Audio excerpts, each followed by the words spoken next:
अमर रहे, ललैया यादव अमर रहे, अमन भाई अमर रहे। बाबा साहब बाईलाव की परिषद के सदस्य के तौर पर लड़े हो, चाहे कानून मंत्री के तौर पर लड़े हो, आज हम उस लड़ाई को जब आगे बढ़ा रहे हैं तो उस बाबा साहब के विचारों को यहाँ मारने का काम किया जा रहा है। भारत माता की जय, बाबा साहेब जय, बाबा साहेब जय, अवंती भाई।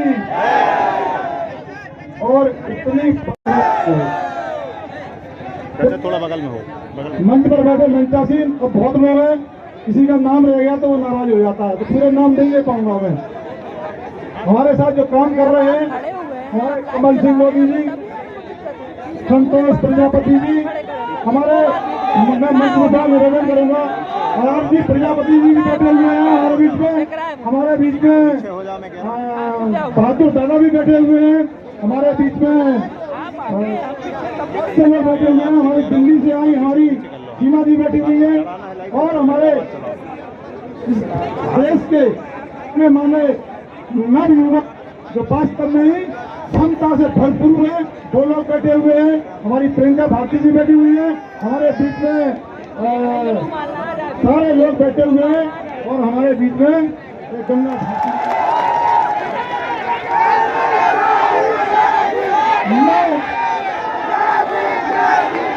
कहना चाहता हूं उन लोगों से जो चंद लोग हैं, और देखिए पूरी सत्ता को कब्जा करके पूरी, ये लोग जिस दिन एकता दिखा देंगे 60% है मेरे भाइयों, मेरी बात को गौर से सुनना और दिमाग को रखना, और रात को जाके जब सोते टाइम पे उस दिमाग से दिल में उतार लेना मेरे भाइयों। अगर आप चाहो, आज मैं देख रहा हूं मंच पर कितने बुद्धिजीवी लोग हमारे मंच पर बैठे हुए, भारतीय जनता पार्टी के, मैंने आप पार्टी के, कांग्रेस पार्टी के, मैंने सारे मंच देखे हैं। उस मंचों पर आप ये देखना ऊंची समाज के लोग बैठे होते हैं, और आप कहां बैठे होते हो? नीचे बैठे।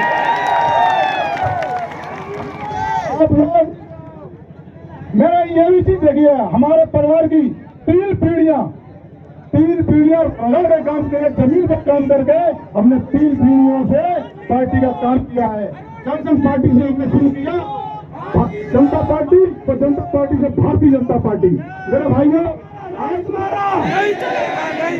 आज सागर की बंडा की धरती पर समस्त बहुजन क्रांतिकारी साथियों, आज कसम खाकर जाइए, क्योंकि रोटी और सत्ता समय समय में बदलते रहना चाहिए।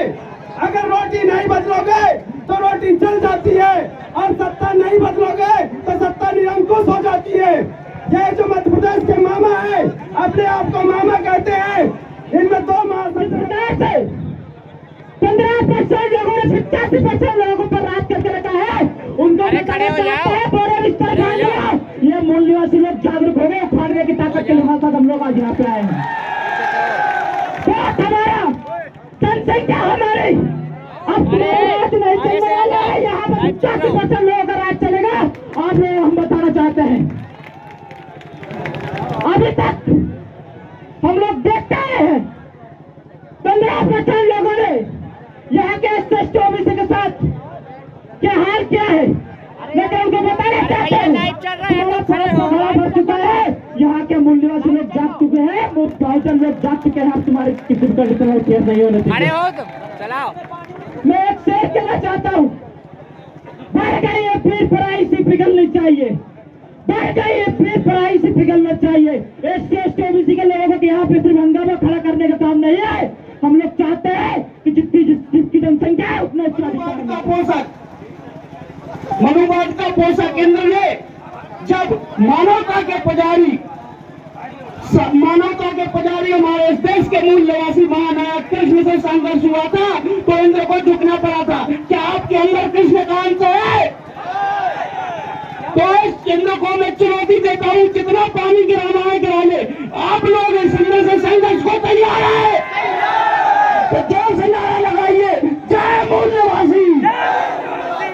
साथियों, आज इस विषय को लेके हमारा बहुत सारे अधिकारियों ने भी हमारे भाई लोगों से पूछा कि किस विषय को लेकर आपका ये आयोजन है, तो मैं बता दूं हमारे इस आयोजन का तात्कालिक विषय बंदा की रेप पीड़िता बेटी जरूर है, लेकिन मैं बता दूं इस मध्य प्रदेश में हम बहुत दिनों से देख रहे हमारे पिछड़े वर्गों ने उत्तर प्रदेश, बिहार और अन्य राज्यों में अपनी संख्यानुपात में भागीदारी ले ली, अपनी सरकारें बना ली, लेकिन हमारा मध्य प्रदेश आरएसएस की प्रयोगशाला है, मनुवादी दोनों पार्टियों की प्रयोगशाला है और हम लोगों को गुलाम बना के रखा है। इस गुलामी से निपटने के लिए, इससे संघर्ष करने के लिए हमारे बहुत सारे पिछड़े वर्गों के जो वरिष्ठ लोग हैं उन्होंने संघर्ष किया। कुछ नाम और वहाँ दूर दूर तक हमारे दुकानों में कई पब्लिक खड़ी है, लेकिन शासन को नजर नहीं आ रही है। तो देख लो, सुन लो, आज रोड पूरी लाइन लगी हुई है। गोंडवाना के देश के लोग और आदिवासी समाज और ST SC OBC सभी समाज के लोग एकत्रित हुए। क्यों? हमारी एक छोटी बहन को न्याय दिलाने के लिए।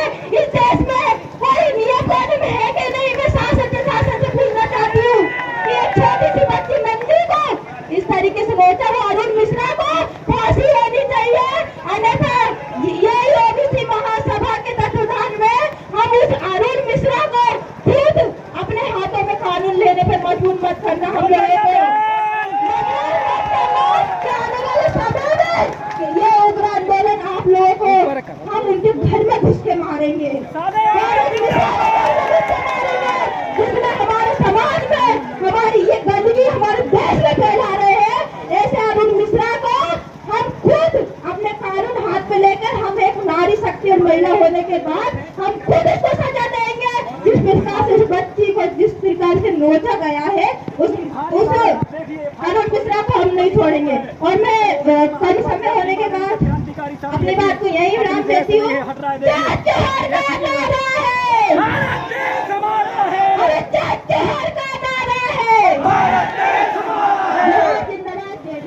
हमारे सामने हमारे युवा साथी वरिष्ठगण एवं सभी का स्वागत बंदन अभिनंदन करते हैं। साथियों, OBC आंदोलन इस गति में पकड़ चुका है कि एक बारिश भी कुछ नहीं कर पाएगी। OBC महात्मा जिंदाबाद, OBC महात्मा जिंदाबाद। बेकारी को फांसी दो, बहन को न्याय दो, बहन को न्याय दो। इस मंच के माध्यम से साथियों मैं कहना चाहता हूँ, नरोत्तम मिश्रा बीडी से कान खोल के सुन लो। ये बात ये फैला रहे हो मध्य प्रदेश की धरती में नहीं चलने वाला है। ये बात मध्य प्रदेश की धरती में नहीं चलने वाला है। आने वाले 2023 में उखाड़ कर फेंक देंगे।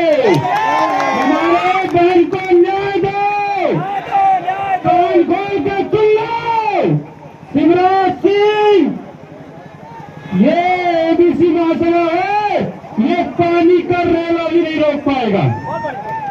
जय जवान जय किसान, जय जवान जय किसान। जिसकी जितनी संख्या हमारी और वोट हमारा, राज तुम्हारा। दोबारे थे और गद्दारों के हमने पैर उखाड़े थे। आज होते फिरे वीराने देश में, आज होते फिरे वीराने देश में भटक रहे दरबार बिना। हम लोग तरक्की कर नहीं सकते शिक्षा और सरकार बिना, शिक्षा और सरकार बिना। क्या भीम इस मंच से जो OBC और जो SC ST अधिकारों का जो मिशन है और हमारे एक एक क्रांतिकारी साथी हैं, कार्यकर्ता हैं, वो इस प्रदेश में संविधान के पाठ करवाने के लिए लड़ाई लड़ रहे हैं। और जो तुम रामायण का पाठ करते हो, भागवत गीता का पाठ करते हो, वो दिन दूर नहीं, आप 5 साल बाद 2-4 साल बाद देख लेना कि आपको संविधान का पाठ करना पड़ेगा। ये मैं इस मंच से गारंटी के साथ कह रहा हूँ। और क्योंकि हम महात्मा फुले के अनुयायी हैं, बाबा साहब के अनुयायी हैं, आंदोलन छेड़ना पड़ेगा। इसके साथ सभी लोग हाथ उठाओ, संकल्प लें कि आज से OBC के लिए जो कुछ करना है OBC के लिए करेंगे। हर व्यक्ति अपने नाम के सामने, हम लोग OBC की जातियों में बटे हुए हैं। यादव है, OBC हम लोगों को सबसे पहले जातियों में बटे हुए हैं। कोई कुर्मी लिख रहा है, कोई यादव लिख रहा है, कोई लोधी लिख रहा है। ये सबका एक समूह है। ये सबको एक साथ आना पड़ेगा कि पिछड़ा वर्ग मैं ज्यादा समय में नहीं की बातों को पड़ जाए। इन 3 बातों का संकल्प लेकर यहाँ से जाइए। जय ओबीसी, जय संविधान, जय भीम, जय अम्बेडकर साहब, जय भारत। राजनीति के अलावा कुछ नहीं है साथियों। आप लड़ाई किस बात की समझ रहे हो? क्या समाज की लड़ाई है? समाज में तो हमसे ऊपर पहले ही है, पहले से ही है सारे के सारे समाज जिनको बात कर रहे हैं आप। तो राजनीति ही है सब कुछ। समाज का नाम, समाज में जातियों की व्यवस्था, जातियों का नाम, ये धर्म का धंधा, ये सब कुछ सत्ता के लिए है, सत्ता के लिए, इसके अलावा कुछ नहीं है। अगर आपने सत्ता से इनको उखाड़ के फेंक दिया, अपने आप ये घुटनों पर आ जाएंगे, आपको कुछ करने की जरूरत नहीं है। इसलिए इसको ध्यान रखने की जरूरत है। एक निवेदन आपसे करूंगा और इसके लिए एक बात मैं कहना जरूर चाहूंगा। एक आंदोलन हम कर रहे हैं, ईवीएम के विरोध में आंदोलन।